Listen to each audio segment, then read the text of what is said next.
Thank you guys for coming. Really appreciate it. This is, I think, the first cooking demo we're doing here. Yep. First of many, hopefully. And so it'll be fun to get your feedback and response to the recipes and ideas and future demos, what you'd like to see. So my name is Faith. I'm Tony Quintana. I'm Gabriel. So I'm the plant-based eating program manager with Animal Protection in New Mexico. We're really, like Faith said, really excited to be starting this. Hopefully the first of many cooking demos in this kitchen. And so just a little quick intro about the plant-based eating program. For those who may have not heard of it, we're just working to increase plant-based eating throughout New Mexico using a variety of strategies such as what we're doing right here, cooking demonstrations, education, community outreach. We're also working with local restaurants and cafeterias and other dining establishments to increase the plant-based options on their menus. So that could include, local schools, hospitals, anywhere where people eat. We're just looking to get more plants, less animal-based ingredients in the menus. We're going to go ahead and, once I'm done talking, which will be very shortly, Faith is going to do the cooking demonstration, which you all hopefully have the recipe handout for. Gabriel is a dietitian who's going to be talking a little bit about the nutrition component tonight. And then we're going to wrap up with the food tasting, of course, and then question and answer Q&A session. So you can ask anybody questions. I think that's about it. I think we're ready to get cooking, right? Yeah, let's Cool. do it. So without further Yeah. Yes, one question. Is this too soon? This is about, can I say a little bit about food? Please do. I have to censor her. Okay, Faith is a local rock star who does she's a nurse as her profession, but then every minute off she's doing service work for animals and for everyone. So she is our local hero. So I just want to say that. And she's one of my favorite cooks. Thank you for the intro. And Yeah. that was the perfect I'm already hot in this kitchen. segue. All right. Just out of interest, can people show how many people are vegan in the room?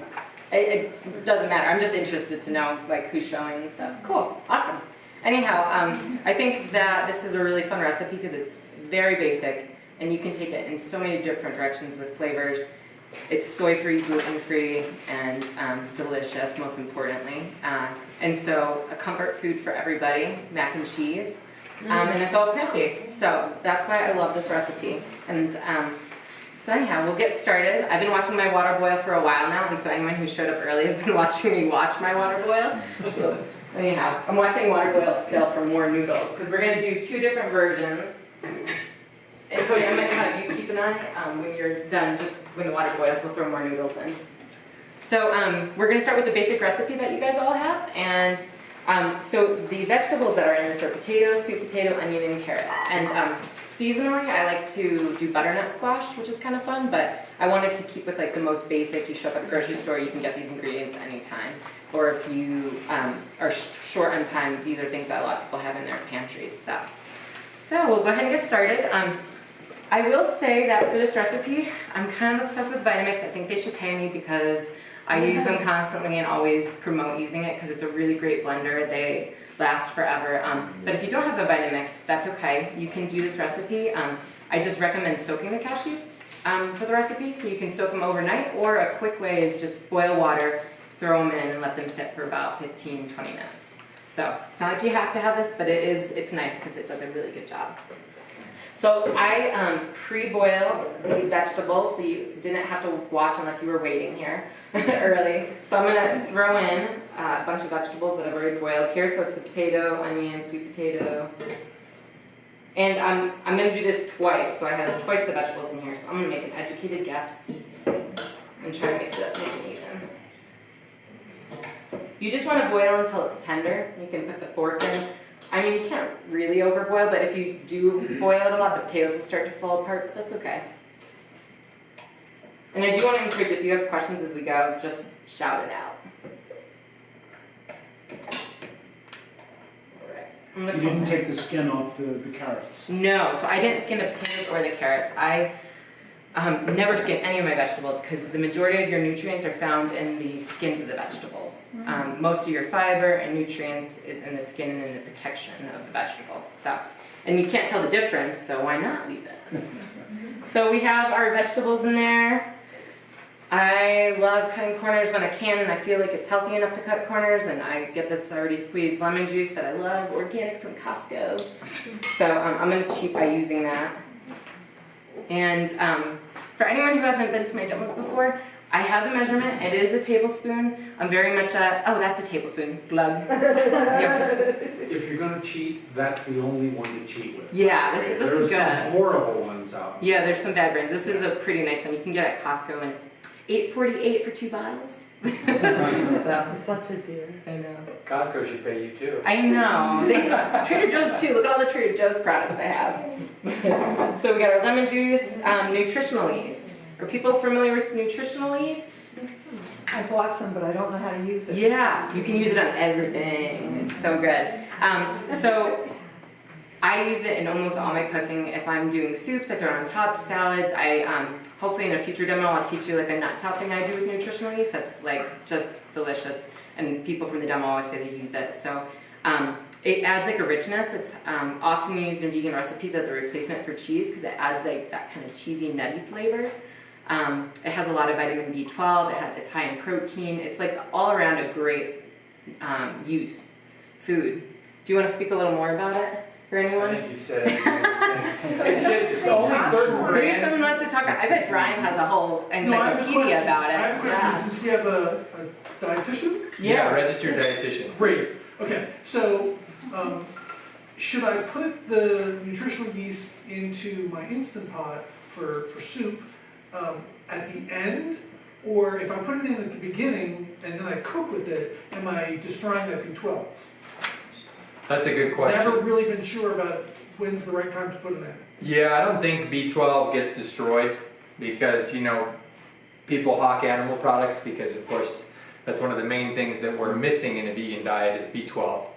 And because it's, you know, it's stored in animal flesh, we store it in our flesh just like other animals do.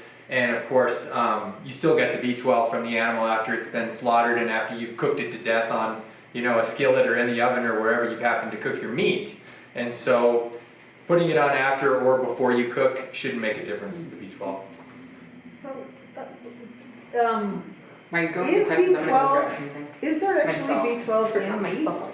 Because Yes. I thought it was just cheese that has the B12. There's definitely B12 and you're going to find it in most animal products. Eggs, dairy products, and then any kind of animal flesh. But yeah, I always thought it was like something that, like it's the rennet in the cheese that gives you the B12 because it's going through the intestine of the animal. But is that not true? I mean, No, yeah, we store a certain amount of it like in our tissues, so when you're eating animal muscle, you're going to get some B12 that way. Yes. As far as I know, Red Star is the only nutritional yeast that has B12 in it. Yes. It's added to it. Yeah, so just like a lot of our- And all nutritional yeast. Yes, so if you're buying it in bulk at Sprouts or Whole Foods, those kinds of places, you can buy nutritional yeast in bulk, as compared to this, which is made by Red Star and sold in a friendly little container, right? And it'll say right on there B vitamins. And yes, Jim is correct. It's only because it's been fortified with B12 that you're going to get B12 in something like nutritional yeast. And Otherwise, that's true of the ones that are like at Sprouts and Whole Foods, that it's the Red Star primary grown nutritional yeast. oh, the one that they sell in bulk, they're just throwing it in a bin? Yes. Perfect. So this is why we have great people in our audience. Because collectively, we know a lot more than just any one of us does. Yes. Oh, just one thing about the yeast. I sprinkle it on my dog and cat's food, and it prevents fleas.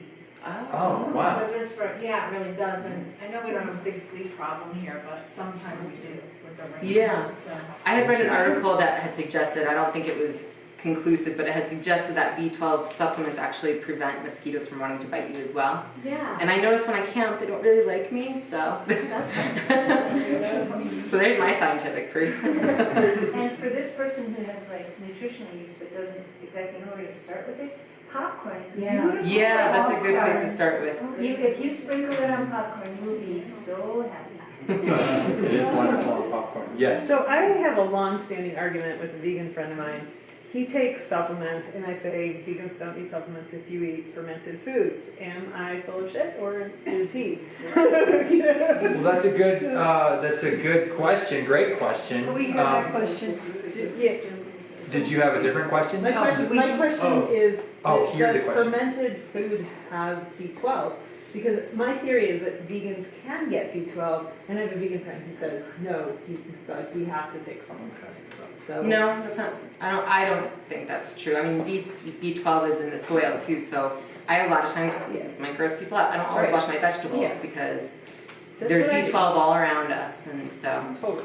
I take a supplement like, I don't know, every few weeks when I remember. Sure, yeah, some of that's just gonna come down to the person. I know I know of a vegan who I think went for like 26 years on no supplements. Before his MMA levels, which is your methylmalonic acid, that's like the true marker in your blood that's gonna show whether or not you have appropriate or low B12 levels. Before that number started to change to a level that was like abnormal. And then at that point, he started to take a B12. If anybody's going to be a vegan for a very long period of time, right? The best recommendations out there from, if you're looking at the research, are going to be just to take a supplement. It's very cheap and it's not bad for you, right? And so that being said, I can't speak to whether or not you can get enough of it from not washing your vegetables or maybe eating fermented foods. I don't think there's like high quality peer-reviewed scientific information available that may be possible. Now I'm not saying it's impossible, but there's just not science that demonstrates that it would be a good idea from like a research perspective to go for many years as a vegan without supplementing B12. But like I said, you could always do your blood work regularly. Yeah, I And did as long it. as those numbers are showing up normal, They're fine. and your homocysteine is normal as well, because low B12 can be something that can affect your homocysteine levels. And so, but if all your blood work looks good, then that's going to be the primary thing that'll tell you whether or not you need a supplement. Mine's normal, damn it. The only thing about me that's normal. But let's go back to Faith, because I don't want to take, because we're going to do question and answers at the end as well, and I don't want to take too much time away from the cooking demo. No, it was perfect because I had an emergency salt issue. I had to find salt, so that worked out great. Did you want to say something real quick before we go in?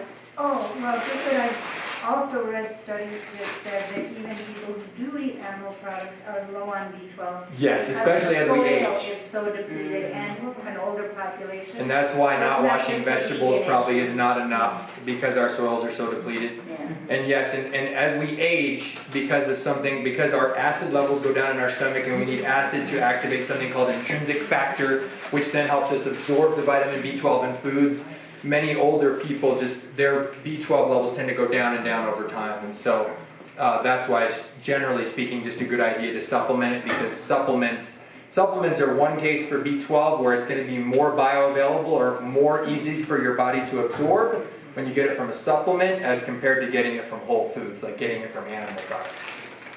And how much B12 do we need in a day? Generally speaking, I think it's good to if you have because they come in such high dosages, about 2,500 milligrams, or micrograms. So B12 is in a very small equivalent of microgram, which is 1,000th of a milligram. 2,500 per week, or about 500 per day. And it'll be hard for you to find anything less than 500, in one pill, just because they put so much of it in. Really, you probably could do on less than 500 a day, but 500 a day is good. Apparently, if you do a 1,000. serving of this, you get 1,000% of your daily. One serving of this is 1,000% of what's recommended. There's a lot of vitamin B in nutritional yeast. All right, so we'll go back to the recipe and we'll keep moving. So we got our vegetables in, lemon juice, nutritional yeast. We love that nutritional yeast. I could talk about it all day. So raw cashews. Got some raw cashews here. It doesn't matter if you use cashew pieces or whole cashews. I do recommend the raw, and I would say about the cashews, like I said, you can soak them ahead of time, and that, if you have a less powered blender, helps to blend it better. Or you could boil some water, have them move with boiled water. Otherwise, if you have a high powered blender, you don't need to.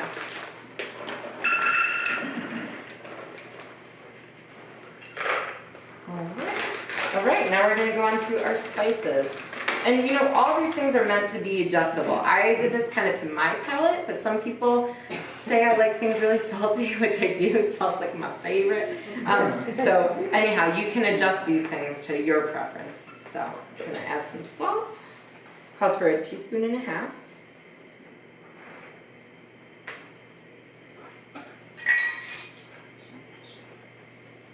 This is really hard for me measuring. I think I just heard Ray say she measured. Okay, we'll do a little bit of garlic powder. 1/4 teaspoon. Oh, and I was just about to do a half. That was about to be real garlicky. Yay.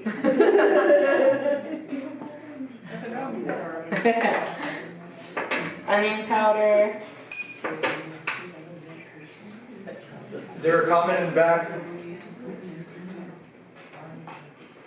Any questions or comments? Ray, did you have a comment? I saw your hands going in the back. Sorry, I just was talking. Oh, that's fine.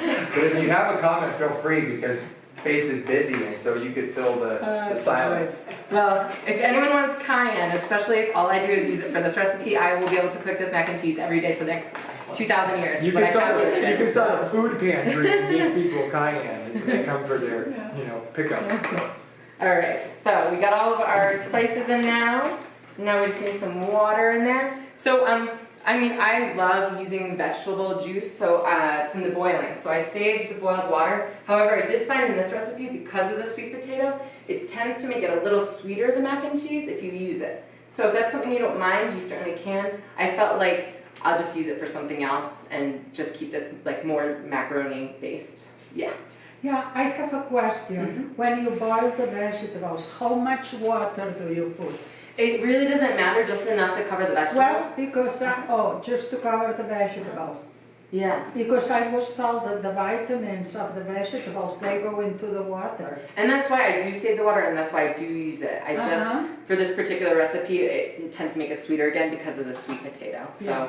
but I saved it, even here at the demo space, I'm like, I'm gonna use it for something. Like, I hate waste, and that's where all the vitamins do go when you boil. You could just steam them if you don't want to Let's reheat them. see. Yeah. So I'm gonna add some water. So the reason why it says a cup and a half to 2 cups is because it depends on how thick you want it. And I find that when you put it on the noodles initially, it can be kind of thin. But especially after you put it in the fridge, and if you're gonna have leftovers, it thickens up. So I tend to make it a little more on the thinner side because I want it to cover the noodles really well, and I like having that cheesy sauce everywhere. So it just depends on where you want it. And also, like, if you decide to take this recipe and use it as a dip, you probably do a cup and a half instead of 2 cups of water. So.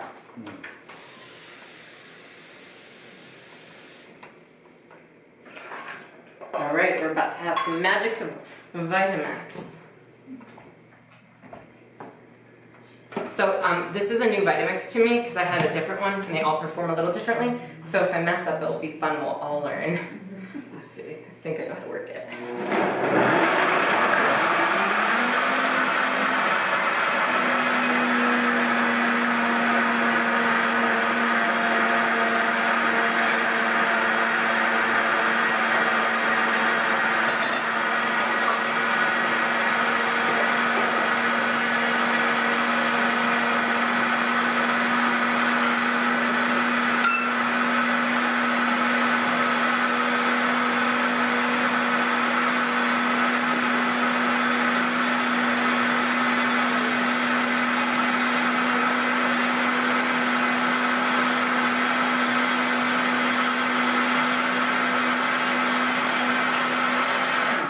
So you really want to get it blended well because you want the nuts to blend. And I'm sure it looks nice and creamy. Can you guys kind of see? Wow. Got a nice creamy sauce. So I'm just going to start pouring it on. Looks just like nacho cheese. Straight out of the can. Not from the can. This one's straight out of nature. And Vitamix. So we use brown rice noodles, so they're gluten-free. Have you made enchiladas with that, like, cheese? Is that what you use if you were to get So, yeah, I use this cheese sauce for lots of different reasons. So when you make this recipe, it makes about 6.5 to 7 cups of cheese. So you really don't need that much for the recipe. So you can freeze this. A lot of times, like today, I was kind of messing around and I pre-made a sauce so that we could do another testing of what nacho cheese would taste like. And so basically it could really cover about 2 batches of noodles as it will here. So easily 2 servings. If you want to stretch it, you could even stretch it to 3 servings probably because it's a lot. But I wanted to load you guys up with some cheese, so we're just gonna go for it. At my house, we use it for enchiladas all the time. Yeah.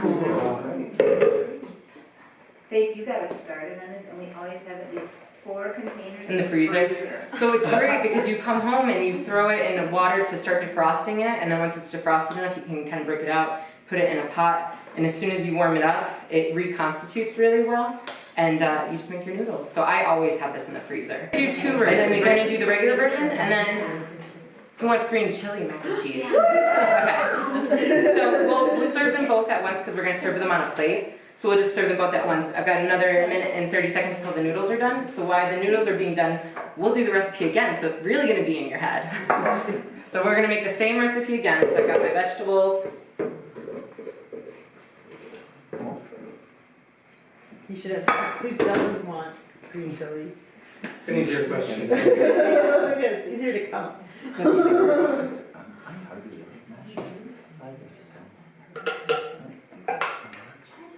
Any questions why I'm doing the second round here? Since you guys should have this memorized by now, all right? Vegetables, half a cup of nutritional yeast, half a cup of cashews. Is there a substitute for onions? You know, you can omit the onions, and there is, and it's got a name that I. Shallots? No, but people who can't do onions probably can't do shallots. So. Hing? It's an Indian spice, right? You probably know the name of it. It's like yes, yeah, Asafoetida? yeah. That's what I call it. I don't know if that's pronounced correctly. What's it called? Asafoetida? Or asafoetida. Asafoetida. Otherwise known as the devil's dung. Asafoetida, it's actually a legume, but it's an Indian spice. It smells kind of bad Asafoetida. if you So- open up the container of it, but it's got a good taste, it's got a good flavor. Yucky. I got some stuff called hing, H-I-N-G. H-I-N-G. And it's a spice? It really stinks. Okay. I'm not familiar with It hing. might be the same thing. So yeah, if you didn't want to do onion, that's an option. I had a friend who couldn't do onion, and she always used it, and I didn't prefer it. And it is stinky, but it is very similar to onion in a recipe, that for flavor. Or there's fenugreek also, so it really is asafoetida that we're talking about. I don't know. I don't know the flavor of asafoetida or fenugreek compared to onions per se. Okay. Occasionally, you may find something called cedar shoot at the Asian markets, which is an Asian substitute for onions. There you go. Cedar shoot. Cedar shoot. Cool. Sorry guys, it's gonna be loud for It's actually 30 seconds.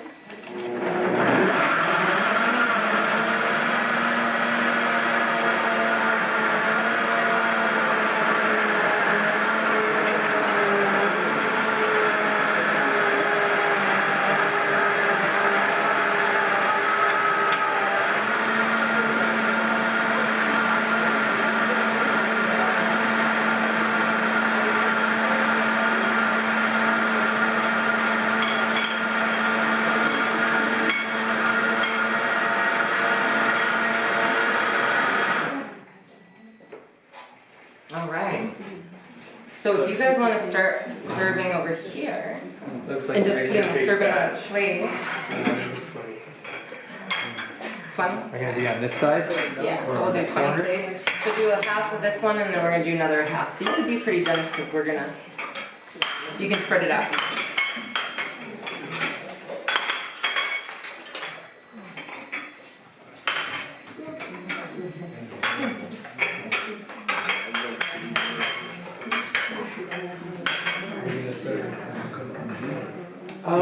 Are we gonna just take it to them or? Why don't we serve it and then people can come up and get it. Okay. So I'm gonna go ahead and, to make the green chili version, you add green chilies.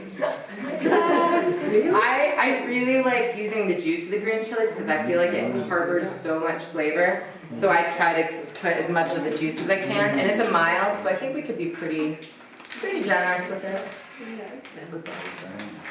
What the heck? Let's really go Do you for blend it. that in or do you leave I it do a chunky? light blend. That's why I blended it sufficiently.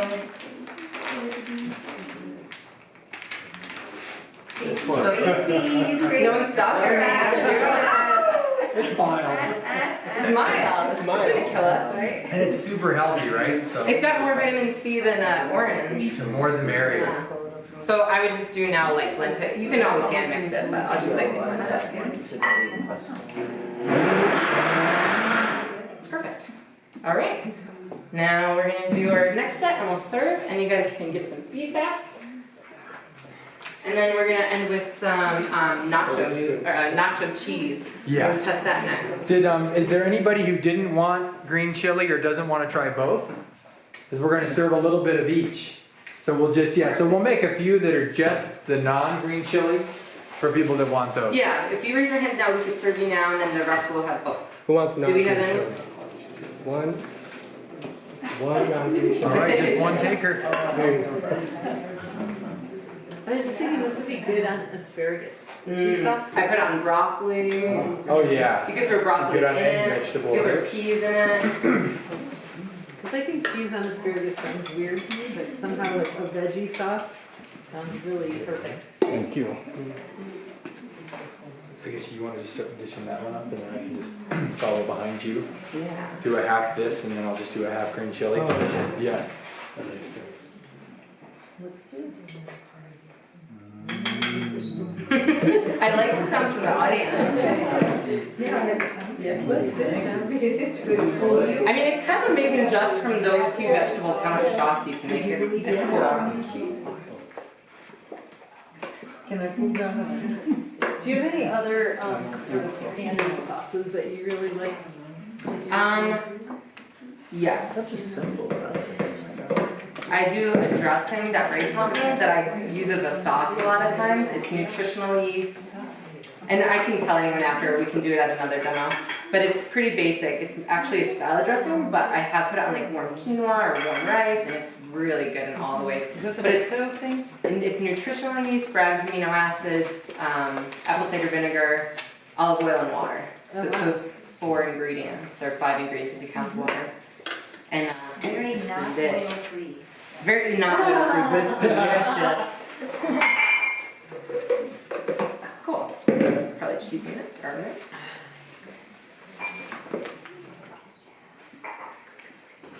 You can probably just pass these out too.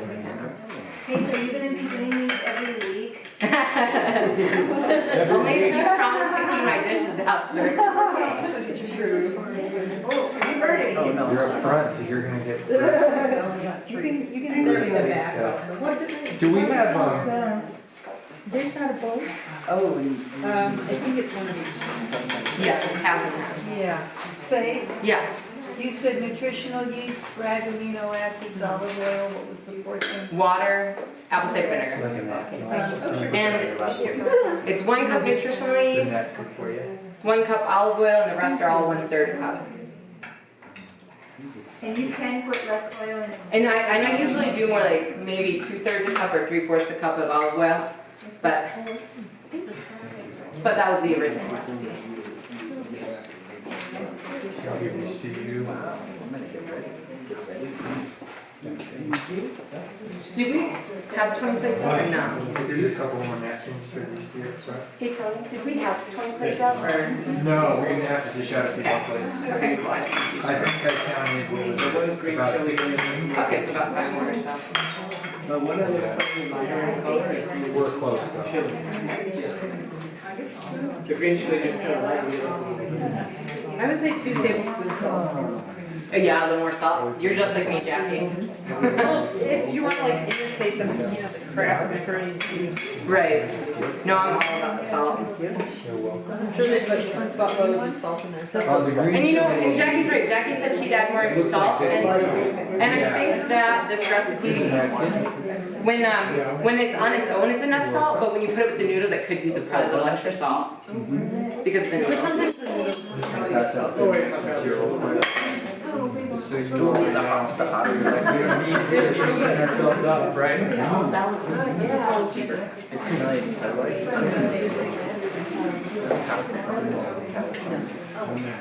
Very nice. Good, good? Yeah, they've got napkins. Would you all just pass it to us? Sir, you're welcome. If only you could make potatoes and nutrition.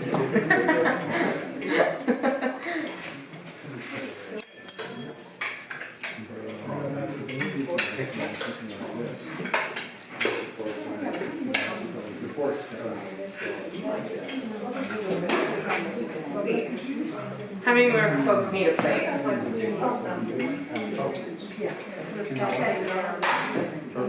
Just need a fork. Perfect. How many more people need a plate? Here you go. Thank you.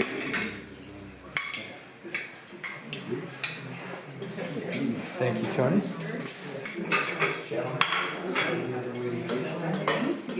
Lady. And then 4 times as much. You're welcome. See, okay, so was the green chili too much? Because I almost feel like I Not at all. No, Four no, no. times the amount. You know what? The problem is I usually use hot green chili, and so I'm used to putting a lot less green chili. When you use the mild, I feel like you can't use too much. Yeah.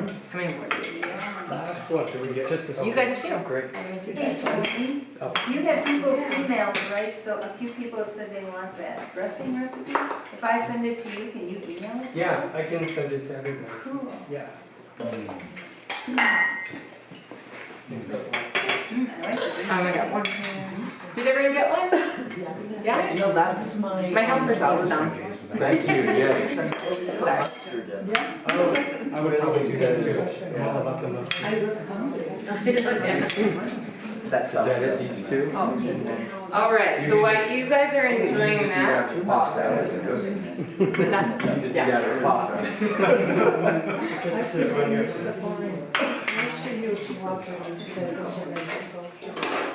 So while you guys are doing that, I'm just gonna quick talk about some alternative versions that I've included on the bottom.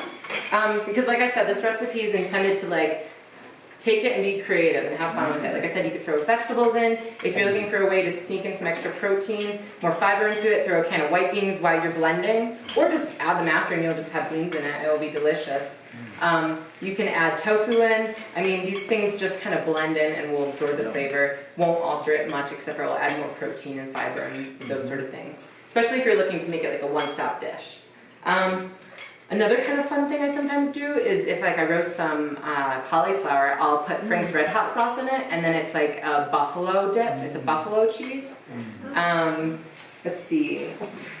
Initially, when I started doing this recipe, before I went like kind of more or less processed, I used to put Earth Balance in it or some kind of vegan butter, and that will kind of increase the indulgent flavors. So like if you're gonna go and try to convince people to be vegan, you might scoop in some butter, some vegan butter. Especially for people who have not necessarily had the real flavors of food. They can't appreciate it always. And so today, the next thing I'm going to demonstrate is a way you can kind of make it into a nacho cheese. Real easy. I'm such a cheater. Taco seasoning. I'm just going to add taco seasoning, and that's it. And it makes it taste like nacho cheese. Wow. So this is the same recipe, same sauce, and just add in the flavor. Literally just gonna stir it in. And I really think it's fun, like at home, I'll throw some black beans, tomatoes, beans on some nachos, and then toast it real quick, and then drip this all over it. And it's quite delicious. You could do that layered salad. Yeah. Oh yeah, you could do it on a salad, make like a taco salad. Because the real one is so disgusting. Could I see the package from the nacho thing? Yeah, this is just a Trader Joe's with pretty basic. My one Taco mix. Yeah, so this is a taco mix. Okay. I like Trader Joe's taco mix, but the one complaint I have is it does have added sugar, as many of them will have added sugar. So that's my one complaint. It's super easy to do your own. I was just doing the Cheaters version today, but if you add your own, basically it's cumin, more cayenne, like I don't have enough, garlic, onion, black pepper, bell pepper, oregano, and smoked paprika in this. So you're welcome to look at it, but you can make your own super easy. I, again, was just trying to do like the 1, 2, 3 simple. So. But the reason barbecue ribs are so tasty is all the sugar. And Sugar does enhance flavors. Otherwise, barbecue ribs are tasty. I'm gonna quickly do a sample and see if we need more.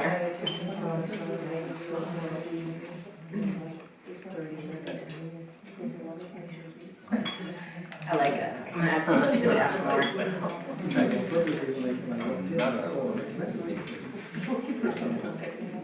Right. So are you guys almost done? Because what I was thinking we could do is have you guys, we'll do like the first row lineup, we'll throw some chips and then I'll, is that cool? Okay, I'm like, you're laughing, I don't know if that's a good thing or a bad thing. Because I think that would just be easiest.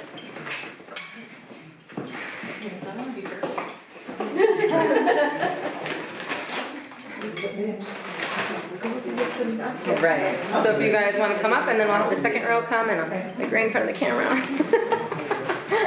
Edit that out, Charles. Everybody can have a cameo that way. So maybe you want to do the chips and I'll do Sure. the cheese and I'll take plus here and I'll do this for you. And it's true, it is.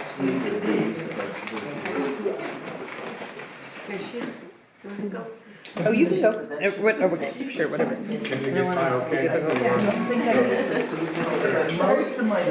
Okay, what's happening with the leftovers? You guys are, yeah, go ahead. Serve your, no, please, serve yourself. If you guys come up and want to take some leftovers too, please do. Yeah. Yeah, it looks like the green chili. Yes. Right, yeah. Oh, it's a good sign. Or thank you, and I apologize for the fun. Oh, no, it felt good. It adds some Rob, we can entertainment. cut that out of the video. Thanks. Yeah, no, go for it, please. I'm glad I'm not the only salt freak. That makes me happy. So maybe the next row, if you guys want to come this way, so you don't have to come in front. We'll do it like this. Is that good? Perfect. Thank you. You're welcome.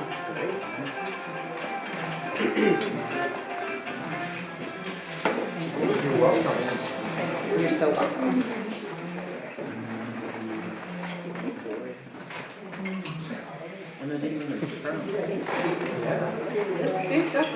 Yeah, just with the taco. Yeah. Oh, it's excellent. You're so welcome. All right, next row, want to come up? Chip and dip. Yeah. Well, that's great. We're very happy. Awesome. That is. So glad. Yeah, well, good food, it keeps them happy, right? Yeah, that's good. I was just gonna say, is it Leslie? Okay. I met you hiking one time too. And Adelia. It's all that vegan cheese that gives her a lot of brain power.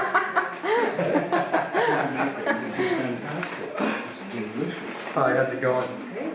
Good. Oh, yeah, for sure. Yeah, it's a cool space. You guys are good little more. We have a whole other bag too. If we, Yeah, we got if we plenty of run out. chips. Yeah. This is wonderful. You guys wanna, from the next row, start coming up? Look at that chip, I balanced vertically. That is like a That's pretty cool, beautiful huh? chip. Art points, artistic. It's like 7-Eleven, not you. Yeah, no, seriously. This is awesome. Thank you. This is really, Thank you. We can just put it right back up in the. I mean, it's really good. Oh, that's good. We love people in the Clean Plate Club. That's the best. For company. Hey, look at your my friend Oh yeah, Rain JC, I know. We put him around town. I know they're at Body. Oh really? Yeah, and they have them a few places. Jane JC would know where the t-shirt came from, like where she can get one. They do sell them at Body. Yeah. Do you want to do this bag? Because that one's the bottom. Yeah, I still got some babies too. You're welcome. It's so More good chip. for you. Without starch and Just the right time, yeah. Fresh bag of chips. macaroni and cheese is not. No. Oh, I yeah. love this option, yeah. Everyone get some? Good one, we go. All right, so. Oh my God, Faith, this is like. This was really good, Nice, the yeah. nachos. So you know what it was? It has extra salt in it too. I tried to be conservative on the salt, but now I know that you guys can handle salt. So. It just brings it down. It's really good. Did you guys get a little plate too? Get some. All right. You want to take over on some nutrition stuff and more questions? I wouldn't mind. And there's some leftovers, but maybe we'll do some questions first and let Gabriel talk about some of the nutrition stuff, and then you guys can finish the leftovers. That's not a problem, right? No, not at all. Let me just grab one of those handouts.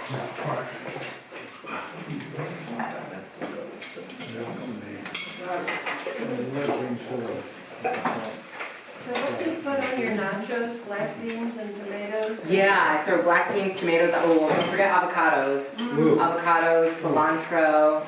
Oh man, corn. Yeah. I go on the kidney beans, the black beans. I'll do both. You could do a salsa on top if you want that extra. Did you say avocado? You probably Yeah, did, right? avocado for sure. I'll have to do a class of teaching some easy guacamole dips, because there's some fun alternative ways to make it. Although it's really easy to begin with, but I found some really interesting ways. So. There was. So you all may be too distracted with all this good food. For a little nutrition lesson, maybe I should have gone first. But this is going to be super brief. The most important thing here is the engagement, the Q&A, and then certainly learning all the great tips from Faith about cooking, because you can hear all kinds of great tips about what you should eat and what you could eat and what you shouldn't eat, right? But unless you get the opportunity to see how easy it is to make some of these great foods and then to taste test them and see how awesome they can be, it doesn't really matter, what people tell you to eat or to not to eat, right? But what I did was I plugged I plugged this recipe in. Fighting out of the red corner, we have the Velveeta mac. And so I took kind of a classic, everybody's probably heard of Velveeta. If you haven't, ask me and we can talk a little bit about it, but that's not super important. And so Velveeta, of course, is highly processed. It uses a lot of dairy, cow's milk and dairy fats and things in it. And I plugged them into some nutrition analysis software so that it could spit out these, nifty looking little nutrition facts labels like you'll see on the back of any food that you might buy at the store. And then of course these can kind of be confusing because it's just all these numbers and it's like, that's overwhelming. So I tried to just throw a couple of little nifty circles around things to make it easy to highlight a few things. But you can see Faith's mac and cheese. And to make this a little bit more healthy on the right, I even used whole grain mac, just like we're using on the left. So that added some nutrients and stuff, some fiber. So you're going to see some fiber at the bottom.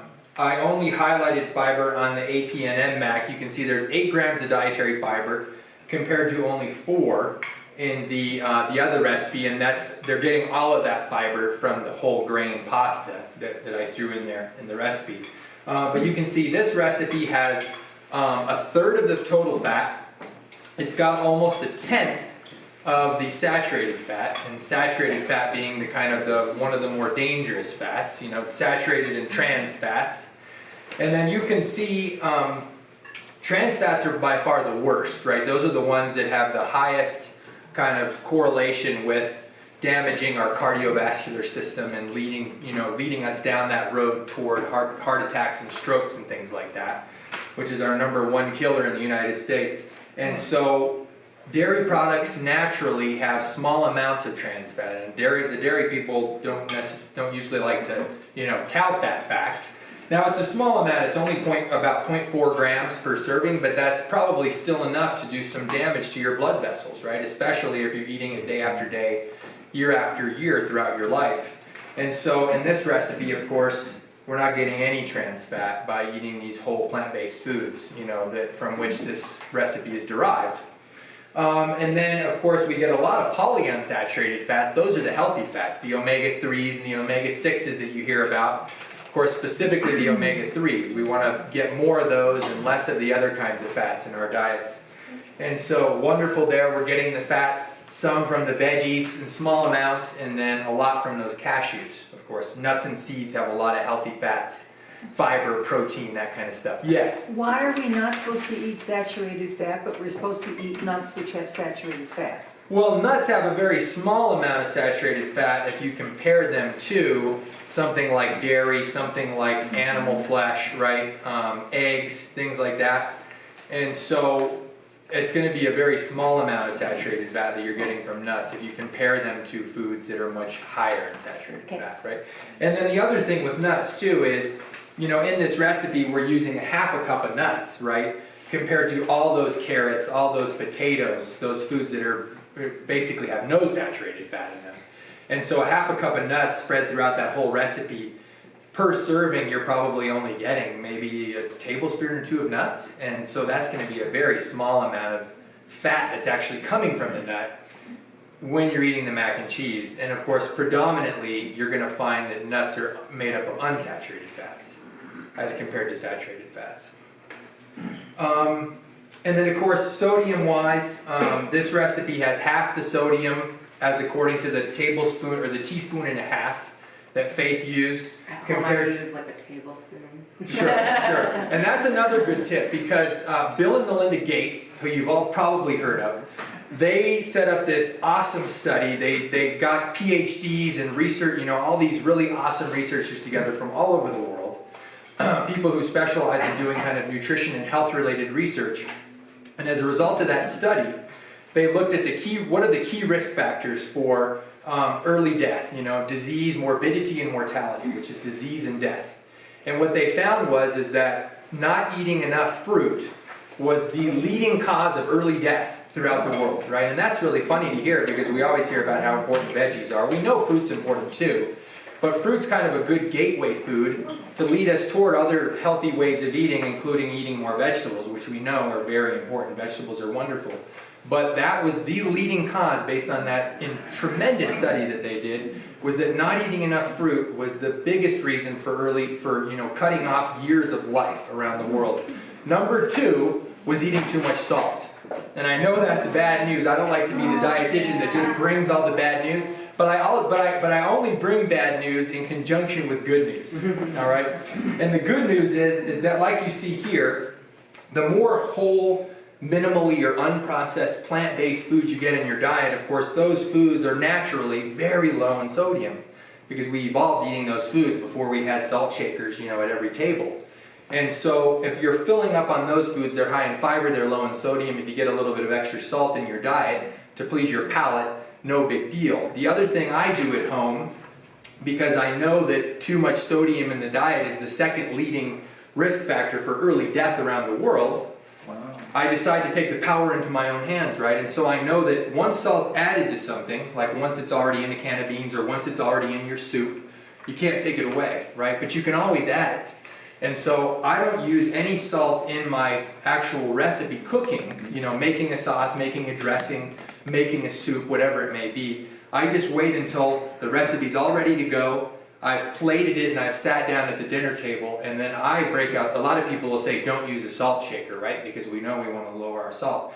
But if you wait until the end and then you just wait and you put salt on the top, you're actually able to use a lot less and get more flavor because the salt's sitting right on the surface of the food. So you can use less while simultaneously tasting more salt, and so that you get the salt that we all love without having to get too much in our diets because we know it's not good from an overall health perspective, especially when it comes to risk for strokes. Yes? Hi, is it okay to ask? Yes, go ahead.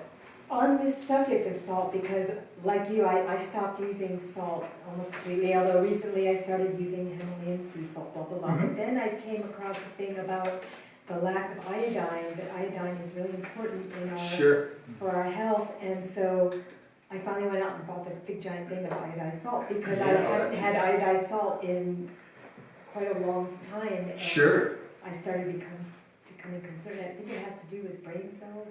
And of course, looking back when we saw more diseases of deficiency, we see more diseases of excess now. We get too much of most things in our diets.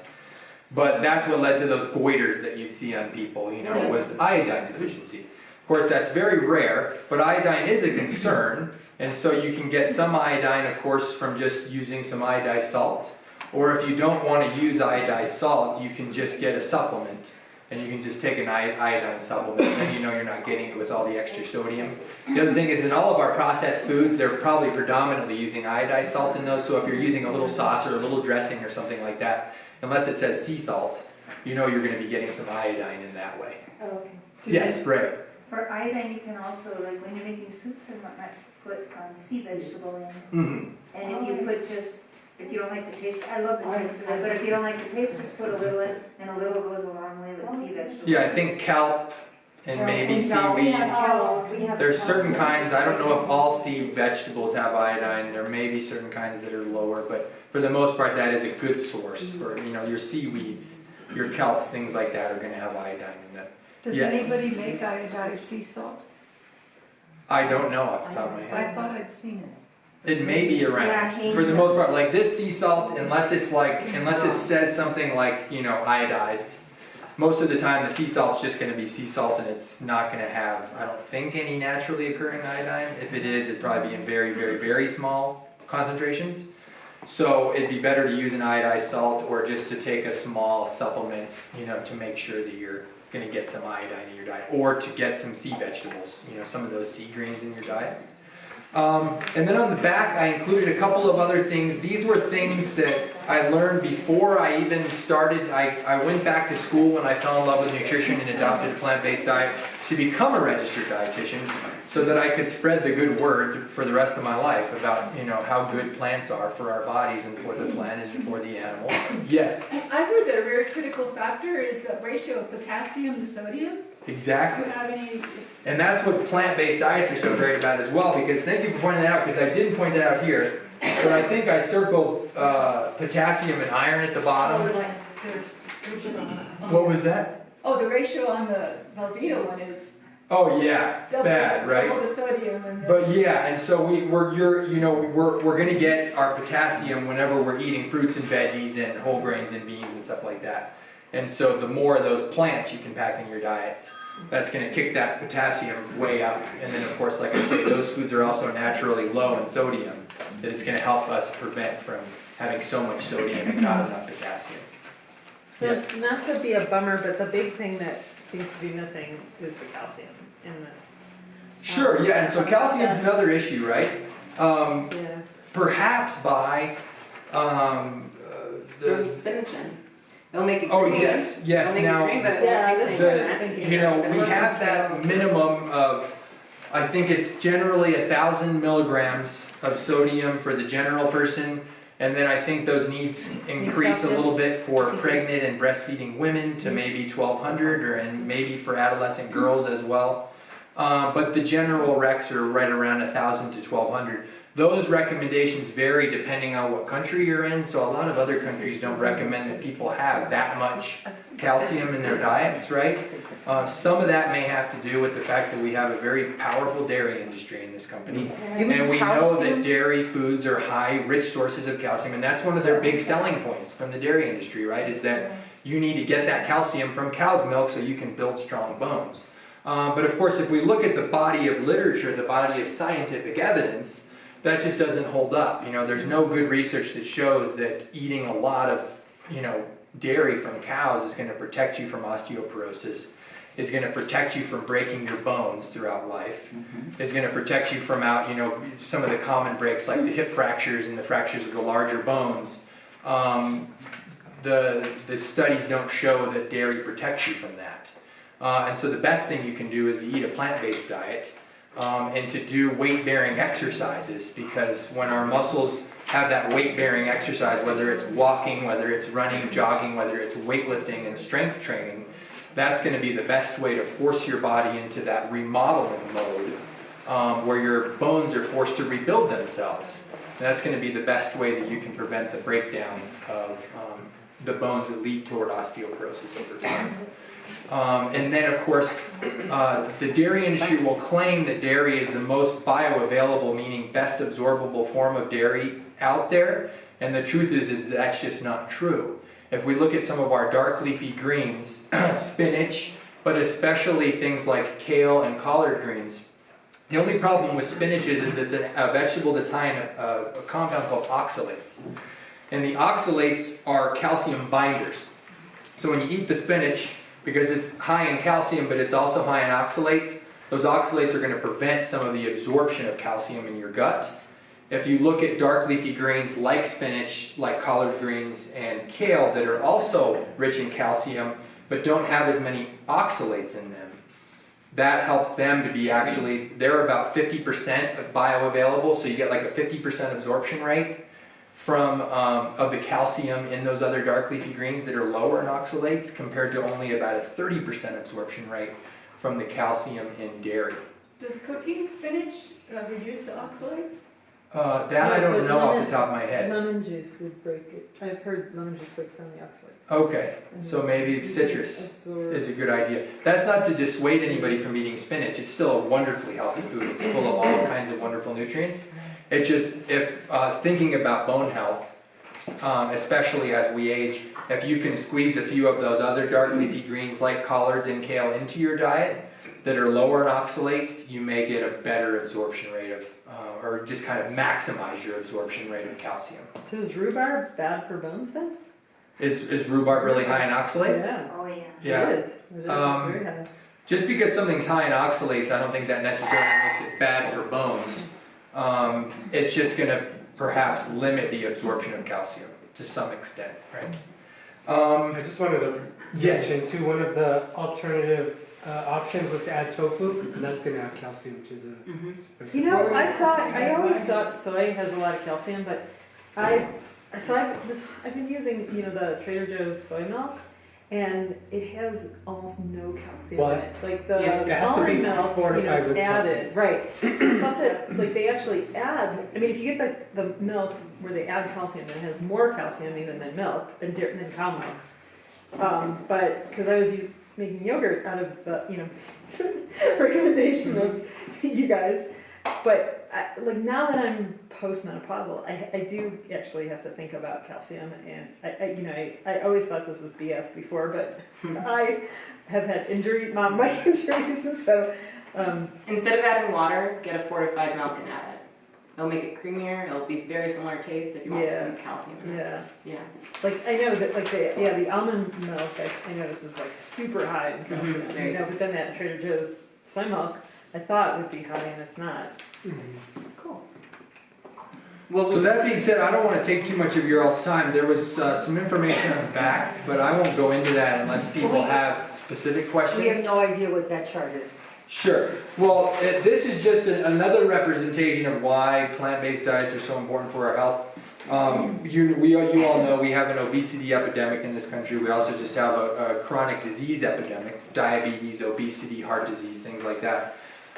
This just shows per pound of food how many calories are in each of those food groups. Okay, so vegetables are the lowest. You could eat a pound of veggies, about 100 calories per pound. If you drank a pound of olive oil, you're not going to do that, but it's just to create a comparison, it's to standardize it, right? A pound of any of these foods, you get about 4,000 calories.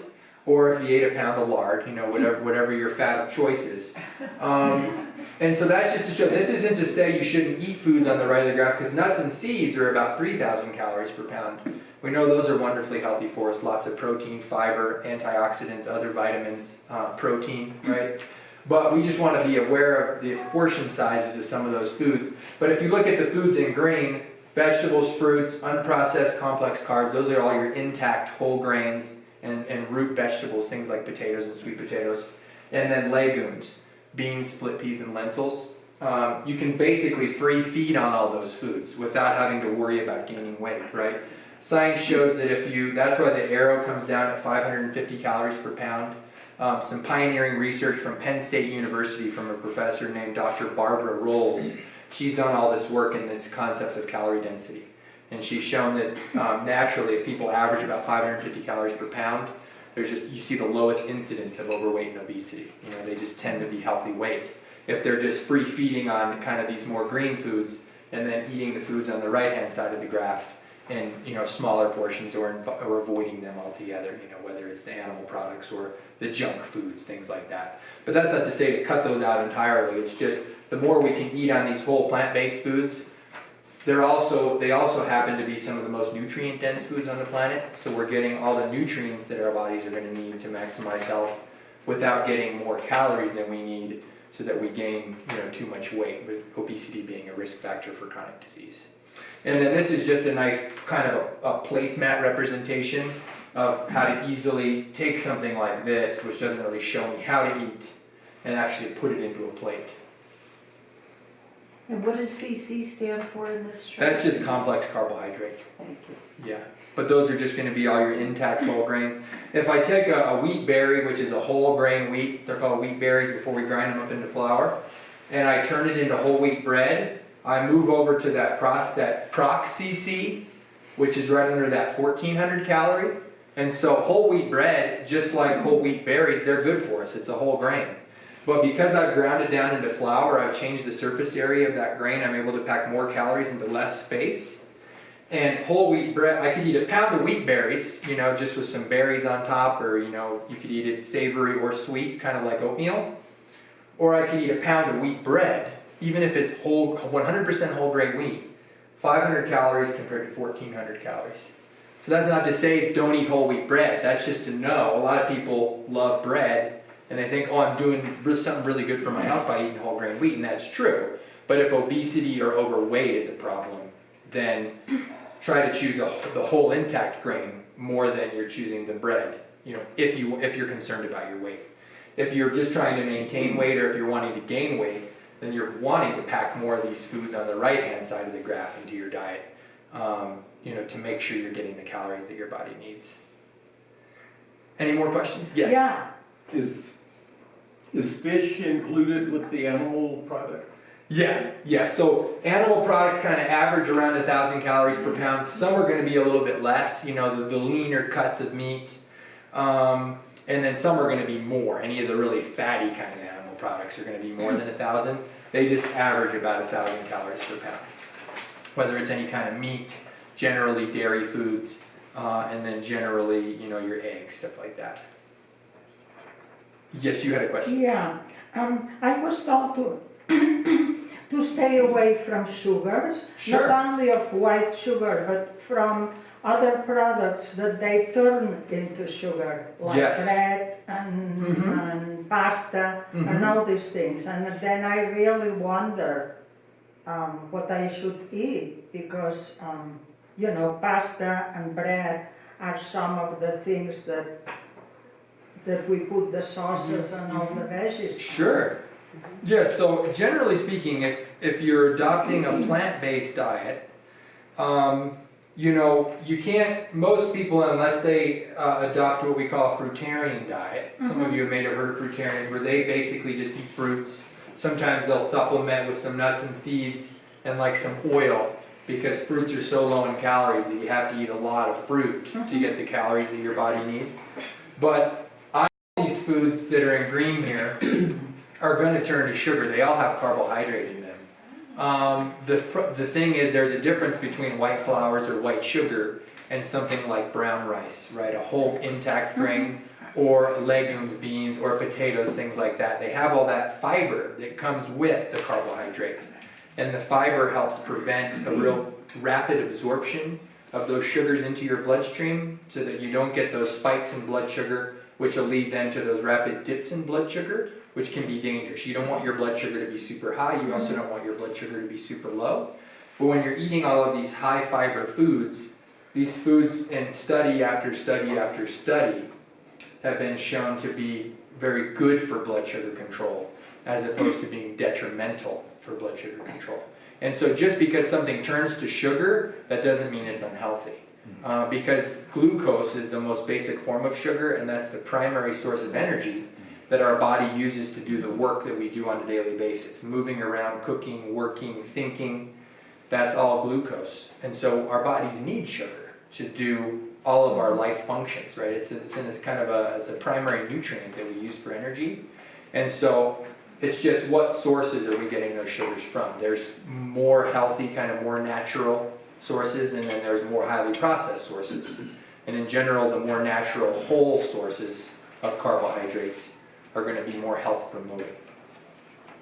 But just because something turns to sugar doesn't make it bad.